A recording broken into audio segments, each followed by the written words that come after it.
Hi guys, today I'm sharing a quick little project for making a charm pack trinket dish. If you've been on my channel before, then you probably know I already did a tutorial on this, but I decided to redo it because I have a couple extra tips for making multiples at a time, and I also got some comments that I was talking too fast, and I decided it would be a good opportunity to sort of reapproach this tutorial and make it hopefully a little easier for you to follow. So I hope you'll enjoy following along with this, and today I'm showing you how to make these, but also how to do multiples at a time, because these work really well for chain piecing, which basically means sewing one seam and continuing into the next one without cutting the thread in the middle. I made all 6 of these in 1 hour, and that's probably the most things I've ever sewn in an hour. So I'm really happy with this project, and I think it would be really fun for last minute Christmas gifts or little things like that. So to make these, you're going to need a charm pack, which is basically just a type of pre-cut quilting fabric that comes cut in 5-inch squares. I really like buying these because it's a fun way to try different quilting fabrics without buying a huge bundle of fabric that's really expensive. The fabrics I'm using here are not from this collection, but this is just what they look like. For each one of these trinket dishes, you're going to need 4 charm squares, and I have them paired up here with colors that I like together so that I can sew them together really quickly. I also like to pre-cut my batting so it's ready to go.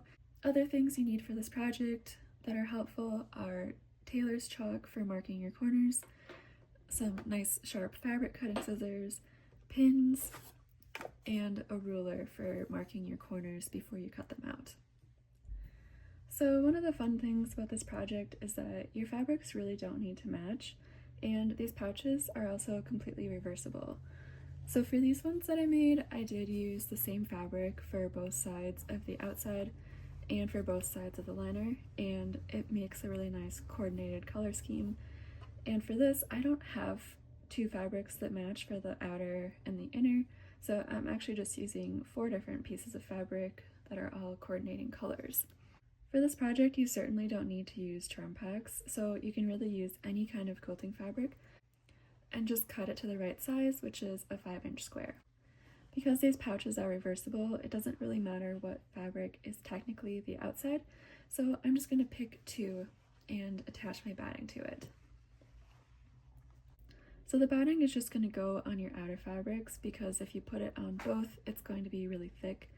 So I've just cut these 4-inch squares, and I've used this fabric adhesive on one side. So now it's sticky, and I'm going to attach it to my outer fabric in the exact center.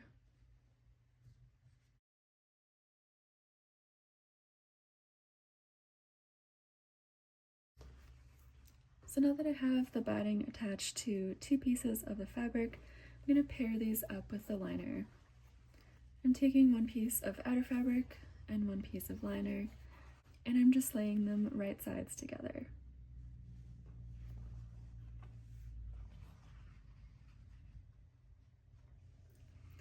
And then we're going to sew across one edge on both fabrics. And the nice thing about this project is that you can just keep sewing without cutting the thread in the middle, and if you're not familiar, that's a technique called chain piecing. If you wanted to make a bunch of these all at the same time, you could go ahead and attach your batting to your fabrics now and just sew all of them during this step, but for showing you how to do these, I'm just going to make one for now. If it helps, you can go ahead and include a few pins along this upper edge.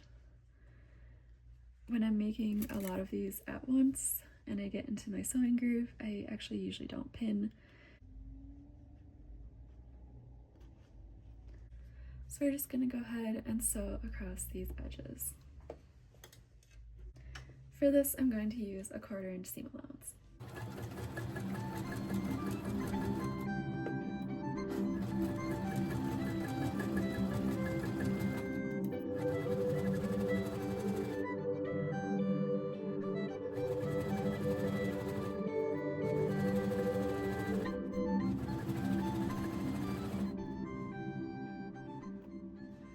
So now I have those 2 pieces sewn together, and I'm just going to open this out and I like to press the fabric so that it's going away from the batting.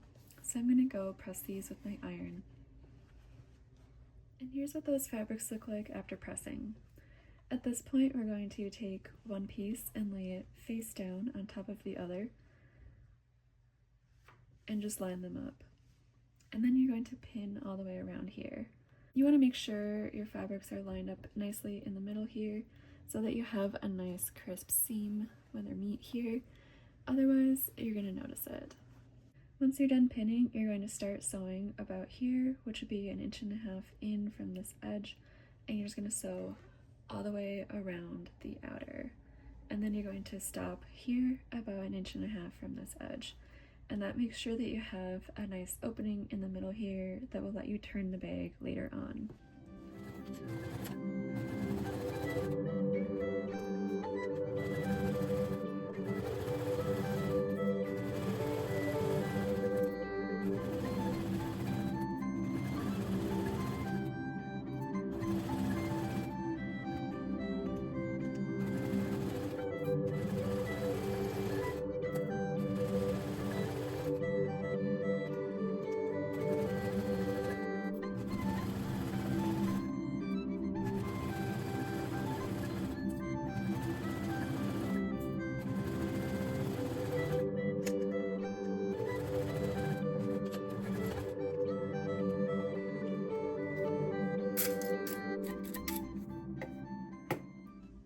So this is how it looks after sewing, and you can see this is why we trim the batting smaller, is so that you're not sewing through all those thick layers, and it's going to make the seams look a lot neater after you turn the bag. So the next thing we're going to do is use a ruler to trim out a small corner from each one of these. And this is the step that makes it sort of a boxy pouch on the bottom here. For this step, I like to use fabric chalk to mark my corners, and I'm just using a regular ruler here. You can really cut these squares out to any size that you like, as long as all 4 are the same. Anywhere from 1 inch to 1.25 inches will look nice. So for this, I'm going to cut out 1 inch from each corner. In the original video, I did 1.25 inches, so really it's up to you how much you want to cut out. The bigger the corner, the taller the pouch will be, and the narrower the base will be. So I'm lining my ruler up with the edge of the fabric, and I have a piece of fabric chalk, and I'm just going to start marking those on.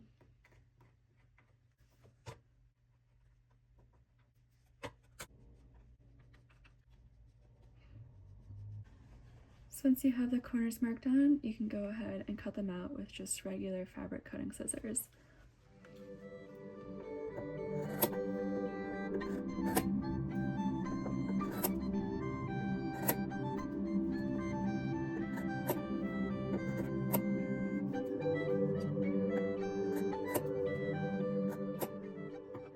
So most people would probably throw these away, and if you want to, that's totally fine.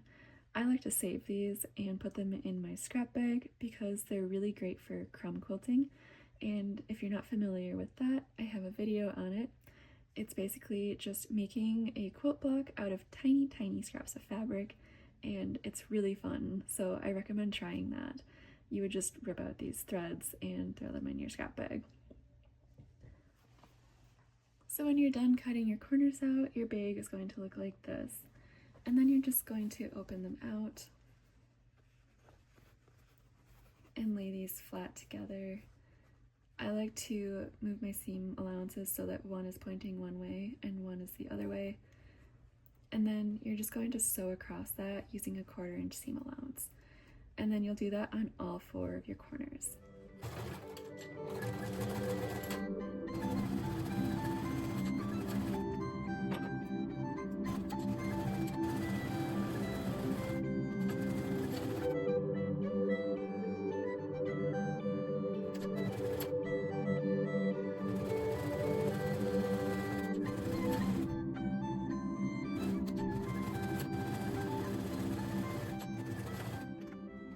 After sewing the corners, your bag is going to look like this, and then you can just turn it inside out.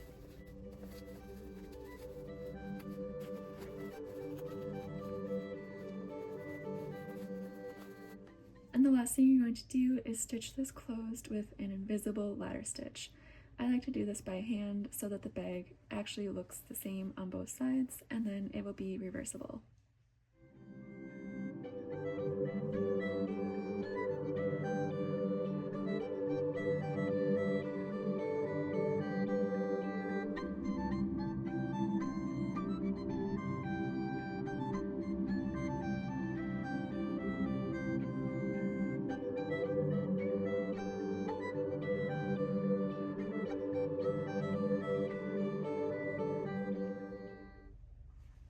And here's how the lining looks after stitching it closed. I'm not the best at hand stitching, but these are just for me, so that's okay. And then you're going to tuck the lining inside the bag, like that. I think it looks best if you press along here with your iron, and then if you like, you can sew a very narrow stitch along this upper edge. That can be a little bit tricky on some machines, but I think it looks nice. And here's how that looks after pressing. I think it looks really cute to fold down the top brim a little bit, and it gives the bag a little bit more structure, and then you can see both of your fabrics at the same time. So now that you know how to make one of these, I'm going to show you some quick tips for making multiples at a time, and most people would call this batch sewing. This project is super easy to sew in batches, and it makes it go a lot faster than making them from start to finish one at a time. So you can make as many as you want at a time, but for the sake of the video, I'm just going to make 3, one after the other, and show you how that's done. So what I have here is my fabrics that are paired up with their liners, and on my outer fabric, I have my batting already attached. So that'll make it a lot faster to just sew through these all at the same time. Because the process of making these is essentially the same as we did for making the one, I'm not going to explain step by step everything I'm doing, but I'm just going to show you how I sew these one after another to make them go a lot faster.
Here are the 3 finished bags, and these took probably about 30 minutes total, so it's just a really great way to sew these a lot faster.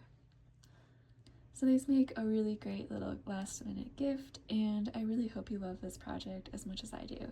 If you made these, I would love to know how it goes in the comments below. Thanks for watching.